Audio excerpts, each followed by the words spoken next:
Good day, class. I welcome you all to today's facilitation. My name is Dr. Amadimata Nkechinyere, your course lecturer for this course, EDU 746, Educational Administration and Planning. It is a 2-unit compulsory course. This is the foundation section for this course.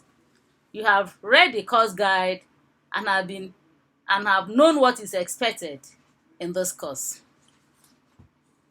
In Nigeria today, more and more emphasis are placed on education, probably because of the prominent roles it plays in both national and economic development. The federal and various state governments have continued to invest massively on education. The aims and objectives for setting up educational administration have been widened. New subjects have been introduced with a view to meeting the critical needs of the Nigerian society. Teachers with varying degrees of qualification have found at the primary, secondary, and tertiary levels of the educational system. This unprecedented growth in all facets of the educational system calls for effective administration, planning, and supervision if the objectives are to be realized. Your learning outcomes. After you have studied this section, you should be able to discuss the educational philosophy looking at Nigerian perspective, describe the educational objectives, explain the meaning of administration, define the concepts of educational administration, and describe the purposes of educational administration. Also, you discuss the resources needed for the successful implementation of effective administration in the school system. Also, to know the constraints to the administration of education institutions, describe the various scopes of educational administration, and state the sources of the school finance. Educational philosophy, Nigerian overview. Few years after independence, there was a general feeling among the Nigerian educated elites that the country's educational system was not reflecting the needs of the society it was meant to serve. Some thought that our graduates were Nigerian by blood, but European in thoughts and in actions. There were also cries of falling standard of education from all parts of the Federation. It is in the light of the above and other relevant issues that the government in 1973 organized a seminar of distinguished educational experts under the chairmanship of Chief S.O. Adebo, the former permanent secretary and head of service in the Old Western region of Nigeria. He was also former permanent representative of Nigeria at the United Nations and then the chairman, National University Commissions.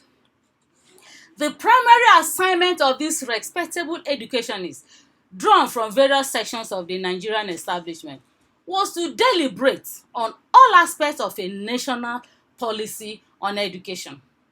A secondary assignment was to come up with recommendations which will guide the government in taking decisions on all matters affecting all phases of education in Nigeria.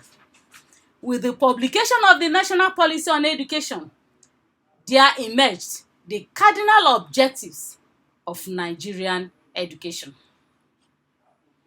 In consonance with the educational objectives, the policy outlined educational objectives for primary education, secondary education, and tertiary education. In addition to these broad objectives at the 3 levels of our educational system, there are specialized objectives for technical education, adult and non-formal education, special education, and teacher education. The objectives form part of what our educational administration shall be concerned with. These educational objectives are in turn derived from the broad national aims. This the government intends to achieve by providing equal educational opportunities for all at all levels, both inside and outside formal school system. Also providing necessary facilities that will promote effective learning. Restructuring education to meet the needs of the society. Providing equal educational opportunities for learners, whereby learners could go to school and at the same time be engaged in gainful employment. And also ensure no religious faith is imposed on any student. Hence, the need of educational administration and planning in all levels of education to achieve the goals and objectives stated therein. Let's look at the meaning of administration. The central purpose of administration in any organization is that of coordinating the efforts of people towards the achievement of the goals of that organization. In trying to achieve these goals, both human and material resources are utilized. Thus, administration can be well defined as a process of systematically arranging and coordinating the human and material resources available to any given organization for the main purpose of achieving the stipulated goals of that organization. Then what is the concept of educational administration? One of the earliest definitions of educational administration is that offered by Adams in 1913. Adams sees educational administration as the capacity to coordinate many and often conflicting social energies in a single organization so adroitly that they shall operate as a unit. This definition offered by Adams implies that there must be a leader to coordinate the activities and resources of an organization. It also implies that the activities and resources must be so organized and coordinated so as to achieve the objectives of that organization. The question now is, what are the purposes of educational administration? Educational administration involves the activities of planning and organizing resources for the attainment of objectives of the school.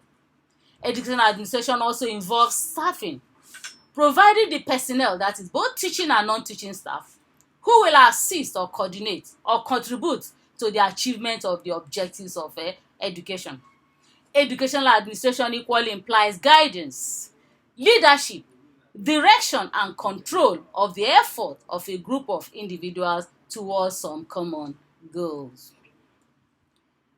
Then, what are the 4 factors resources needed for the successful implementation of educational administration?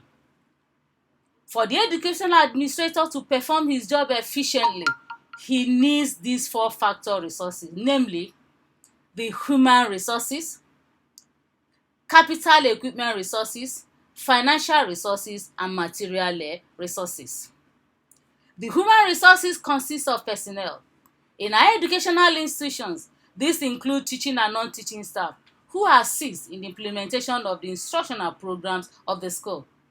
Capital equipment resources include the physical facilities, instructional materials, and the equipment. Facilities include the classroom blocks, administrative blocks, libraries, science, agricultural, laboratory, stores, hostels, clinic or medical centers, amongst others. Then the instructional materials. This includes textbooks, supplementary books, workshops, audio-video tapes, records, transparencies, boards, pamphlets, newspapers, posters, amongst others. Then the school equipment also includes office furniture, desks, tables and chairs, typewriters, cabinets, computers, duplicating machines, scanners, photocopiers, etc. Ogunsajo in 1984 described school physical facilities and equipment as important factors resources necessary for the achievement of the educational goals. Financial resources consist of money or funds necessary for payment of staff, procurement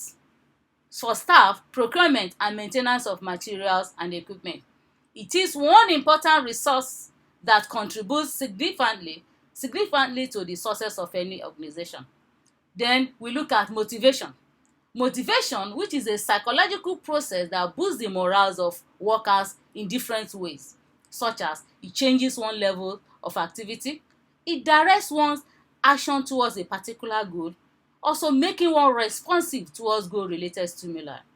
A worker can be motivated by providing him or her with rewards like praise, gifts, promotion, or enhancements on the job, amongst others.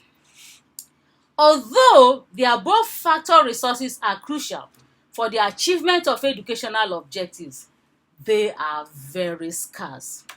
In other words, they are not provided in the right quantity and quality. It is in this regard we examine some of the constraints to the administration of education institutions. The constraints to the administration of education institutions are listed as follows. We have the financial constraints, we have the personnel constraint, we have the physical facilities constraint, and we have the equipment constraints. Now, your self-assessment questions. State the constraints to the administration of educational institutions. The following are the constraints to the administration of educational institutions: physical facilities and equipment, personnel, and financial constraints. In conclusion, as I said, more and more emphasis are placed on education, probably because of the prominent roles it plays in both national and economic development. I said federal and various state governments have continued to invest massively in education. The need for educational administration, planning, and supervision in all levels of education to achieve the goals and objectives stated therein. First, scope of educational administration and sources of school finance will be treated in our next facilitation. Note, I always tell my students this: teachers open the door, but you must enter by yourself. Remember, the DLI ODL programs offers you the opportunity to study anytime, anywhere, any place. I thank you all for your attention.